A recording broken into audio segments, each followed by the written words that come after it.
Fala galera, tudo bem? Estamos aqui mais uma vez gravando o SOS Lidera. No último conteúdo falamos de liderança. E aí, para a gente finalizar esse tema, eu vou falar um pouquinho da minha experiência, de como eu me tornei supervisor, de como eu me tornei um instrutor de treinamento e como eu fiz para chegar até onde cheguei, e não vou parar por aqui. Muito em breve eu busco outras cadeiras, outros cargos, e é óbvio, graças a tudo que eu aprendi desde a minha época de promotor.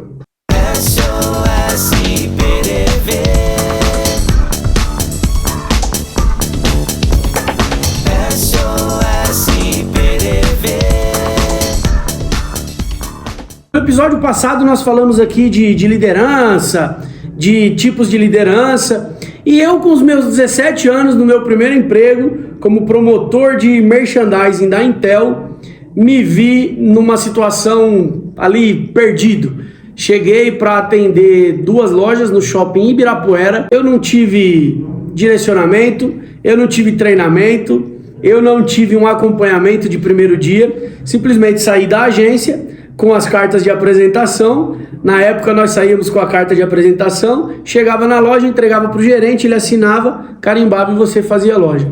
Chego eu no Shopping Ibirapuera, um caipira vindo do interior, Shopping Ibirapuera muito chique, só aquelas pessoas, né, o sapato da galera brilhava e eu de botina. Cheguei na Fast Shop e tava perdido, não sabia o que fazer. Falei, cara, eu tenho que pôr em prática o que eu tenho de mais valioso, que é o meu carisma, que é a minha empatia, e eu preciso fazer amizade com essa galera da loja. Através disso, comecei a ter algumas ajudas. Os vendedores me chamavam para acompanhar a venda. Eu tinha todo o treinamento técnico, eu sabia de todos os componentes do meu cliente, mas eu não sabia colocar aquilo em prática, eu não sabia vender da forma correta. E através dessas amizades que eu fui adquirindo ao longo ali de alguns dias, eu consegui me tornar um excelente promotor, onde todas as lojas não queriam que eu fizesse mais roteiro, queria que eu fosse fixo, porque aí eu comecei a desenvolver algumas técnicas de merchandising, eu comecei a entender melhor o que o consumidor ia buscar, eu comecei a entender de que forma eu chamava a atenção desse cara, do consumidor, e tudo isso através de carisma, tudo isso através de amizades que eu fui adquirindo ali durante alguns meses. Foram 6 meses muito difíceis, foram 6 meses muito corridos, porque eu comecei a atender lojas como apoio também, até que veio a primeira oportunidade. De promotor de merchandising da Intel, eu passei para instrutor de treinamento. E aí, você fala assim, cara, mas você já era o promotor, você conhecia tudo, foi fácil para você aplicar um treinamento? Não foi. Eu cheguei no meu primeiro treinamento numa sala com 30 pessoas. Eu mal conseguia falar, eu tremia, eu não conseguia ter contato visual com os participantes daquele treinamento. E aí me veio algumas lembranças, algumas memórias de tudo aquilo que eu aprendi com os vendedores.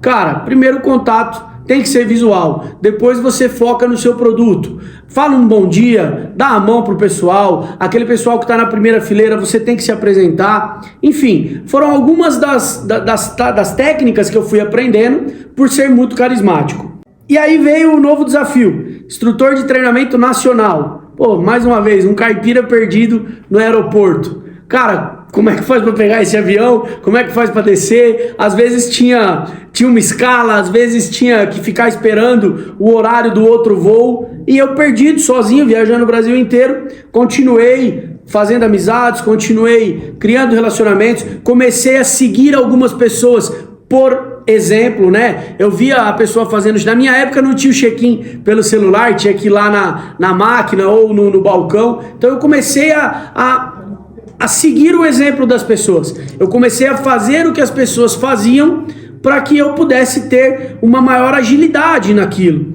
E isso foi desenvolvendo em mim mais uma técnica de liderança. Poxa, se eu seguir aquilo que está dando certo, eu vou adequar para a minha realidade, eu vou adequar para o meu dia a dia e também vai dar certo. Passou um tempinho como instrutor de treinamento, acho que foi um pouco mais de 1 ano, e aí veio o primeiro grande desafio mesmo, que foi se tornar supervisor na própria Intel. Eu tinha uma equipe ali de 50 promotores e vejam só, né?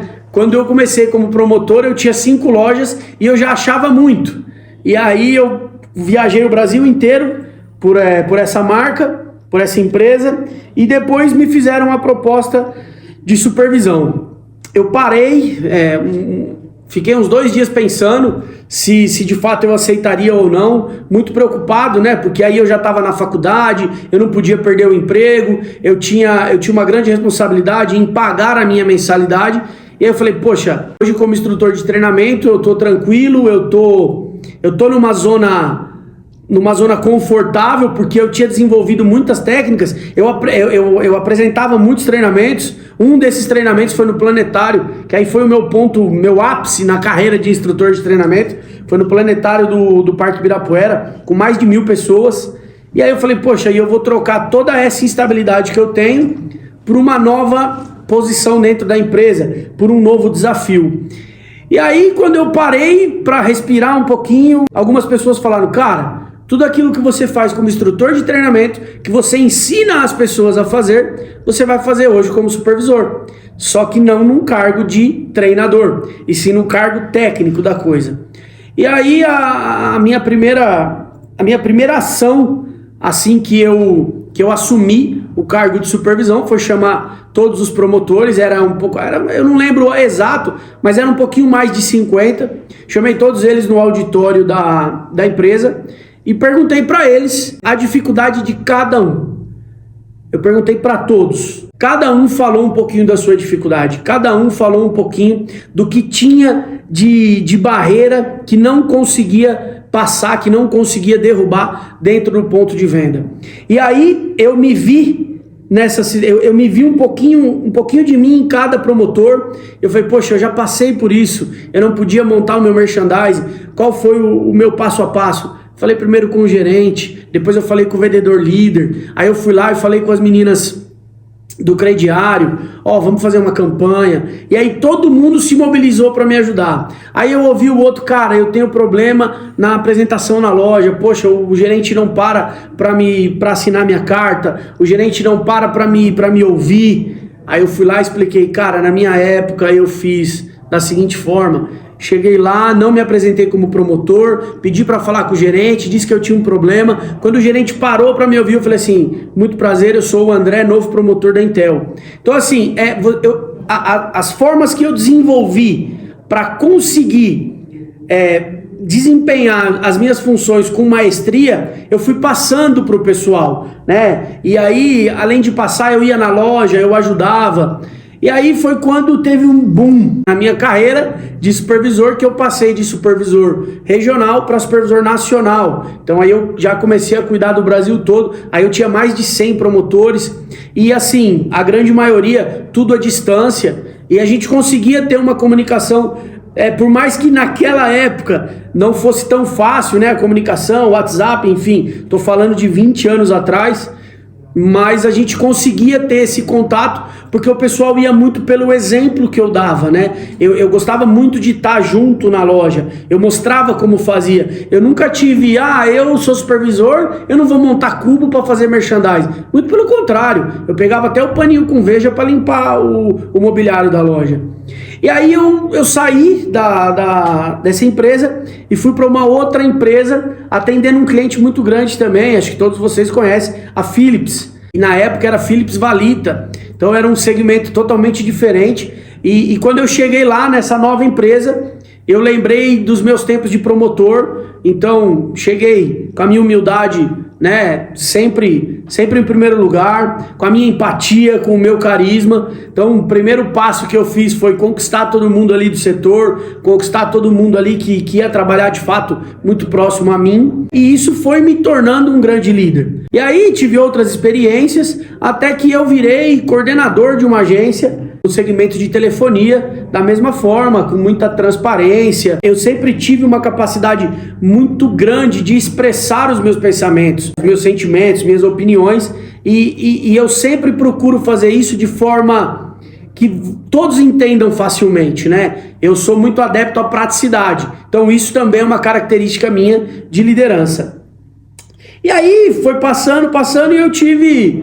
eu tô encurtando um pouquinho porque são longos anos, né, pessoal? Aí foi passando e eu tive o convite, né? Eu tive a oportunidade de estar vindo para a SOS, uma empresa que logo de cara eu acreditei no propósito dela, eu acreditei nos valores, na cultura da empresa, por ser uma empresa nova, por ser uma empresa que prega uma cultura muito jovial. Confesso que foi uma dificuldade no começo, porque eu tenho ainda um jeito meio diferente dos demais, eu falo muito alto, eu sou muito expansivo, né? Quando eu cheguei, todo mundo sabe que eu cheguei, mas assim, tudo isso foi sendo trabalhado, tudo isso foi sendo aprimorado para que eu consiga ser um bom líder. E o que mais assim me deixa muito satisfeito e orgulhoso é que eu nunca me coloco numa posição, eu sou o seu chefe. Vocês jamais vão ouvir isso de mim. Por quê? Porque eu passei por todas as etapas, eu passei por todas as dificuldades, eu consegui pegar essas pedras que apareceram no caminho e construir uma base sólida para minha carreira profissional. André, você já chegou onde você queria? Eu estou feliz onde eu estou, mas como a própria palavra diz, eu não sou, eu estou. Hoje eu estou coordenador. Eu quero estar coordenador por muito tempo? O futuro a Deus pertence, mas eu estou trabalhando forte, estou trabalhando muito e assim, para um crescimento geral da empresa, não só para o meu crescimento. Por quê? Quando eu cresço, eu consigo arrastar muitas pessoas comigo nesse crescimento. E para que a gente tenha esse crescimento, o que eu preciso fazer enquanto coordenador? Eu preciso entender o problema de vocês lá da ponta, eu preciso entender também a dor do cliente, eu preciso me colocar também às vezes como cliente. Muitas das vezes a gente enxerga só a nossa dor, né? Eu enxergo o que eu passo, mas eu não enxergo o que eu faço as pessoas passar. E a gente volta lá atrás. Eu sou responsável por aquilo que eu falo e também por aquilo que você entende. Então eu sou responsável pelo que eu faço e essa ação, ela tem uma consequência. Então eu também sou responsável pela consequência que a minha ação vai resultar. Então assim, pessoal, vocês percebem que para você chegar a algum lugar, você tem que ir aprendendo um pouquinho em cada setor que você passar, você tem que aprender um pouquinho com cada pessoa que passa pela sua vida. Cara, eu lembro até hoje, eu lembro até o nome dela, Emily. Essa menina me ajudava a fazer altos merchandises. E assim, eu não sabia montar um cubo, porque o cubo ele vinha separado em duas partes. Quando eu montava, estava tudo ao contrário e ela foi que me ensinou. E vejam, uma simples atividade de montar um cubo eu não sabia. E eu aprendi. Então assim, eu nasci líder? Pode ser que sim. Pode ser que eu já tinha uma aptidão para liderar alguns processos, algumas situações, mas eu tive que me aprimorar, eu tive que treinar, eu tive que trabalhar para chegar onde eu cheguei. Tem muitas pessoas que nascem líderes e líderes são, só que elas não trabalham essa qualidade neles, elas não praticam, elas não se especializam. E aí você pega uma pessoa que não nasceu líder, que vai se aprimorando, que vai tendo bons líderes no caminho e que vai ensinando ela como ser líder, e ela se torna uma líder muito boa e ela não nasceu líder, né? E quando eu falo que a gente tem que aprender um pouquinho com cada líder, eu tive líderes na minha trajetória que eu aprendia como não ser. Eu tive líderes que me ensinaram a como não tratar as pessoas. Então eu tive líderes sim que não tinham empatia, que não tinham carisma, que não eram liberais, que não eram democráticos, e através de todas essas dificuldades que eu passei, eu fui me modelando. E eu tento sempre passar isso para os meus liderados, né, pessoal? E assim, todos vocês têm a possibilidade de chegar a cargos muito altos, muito elevados na questão de gestão de pessoas, na questão de líderes de projetos. Aqui na SOS, todo novo cliente é considerado um novo projeto. E todo esse novo projeto, nós precisamos de líderes, nós precisamos de pessoas que treinem, nós precisamos de pessoas capacitadas para ocupar algumas vagas. Então assim, se hoje você acha que você tem a qualidade de líder, ou se você quer ter essa qualidade de líder, não tenha preguiça, não tenha problema com isso. Não tenha problema em perguntar, não tenha vergonha de errar, porque muitas das vezes nós vamos errar até nós chegarmos, e assim, perfeição ninguém vai chegar, tá? Como eu disse, hoje eu estou coordenador, mas pode ser que amanhã eu não esteja, pode ser que amanhã eu desça um degrau para depois subir 2, não tem problema. O importante é, não se acomode. Galera, eu espero ter contribuído muito na trajetória de vocês, espero estar podendo passar um pouco das minhas dificuldades, das minhas qualidades, das trajetórias que eu tive até chegar aonde eu cheguei, e eu espero de verdade, do fundo do meu coração, que isso ajude vocês a ser muito melhor do que vocês já são, beleza? Galera, encerro por aqui e vejo vocês no próximo SOS Lidera.